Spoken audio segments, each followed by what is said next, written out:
يجب أن لا نطرح الأمور الإيجابية بشكل مبالغ وحتى السلبية. علينا أن نتعامل بواقع بمنطقة. احنا نقول نجحنا، لكن درجة النجاح ايش قد؟ لا زالت درجة النجاح درجة متدنية.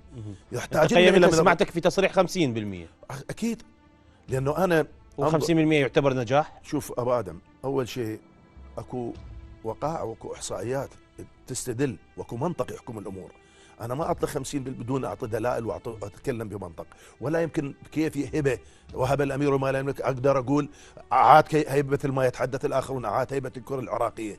أكو وقائع تستدل من خلالها أنه هذا هيبة الكرة العراقية، أكو وقائع تستدل أنه درجة النجاح ماله 50. يعني شنو عاد هيبة الكرة العراقية؟ واي كثير من الإخوان إحنا نتمنى وأمنا به، لكن أنت تقول لي من يعيد هيبة الكرة العراقية، من يحقق على آسيا، من يصل بنا مرة ثانية لنهاية كأس العالم.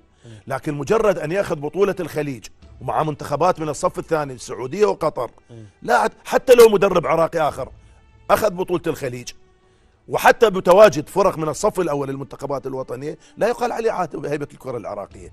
هذا مو منطق، هذا المعيار واضح. متى تعاد هيبة الكرة العراقية؟ عندما نصل إلى نهاية كأس العالم مرة ثانية وفي ظل أسهل بطولة نقال ونقول على المدرب أنه اجتاز هذه درجة النجاح وحقق نجاح. لكن لحد الآن أنا لا زلت أقول أنه أعطى من رسائل الاطمئنان، ولحد الآن إحنا مطمئنين ولحد الآن، لكن علينا أن نشعر برسائل اطمئنان أخرى. شنو يخليك مطمئن؟ المدرب؟ والله أنا أراهن، يعني أتكلم لك، أنا ما أتكلم لحد الآن أنا لا أستطيع الفصل بين الشك واليقين، ولذلك أنا أقول لحد ما الآن واضحة الصورة عندك. أبدا أبدا.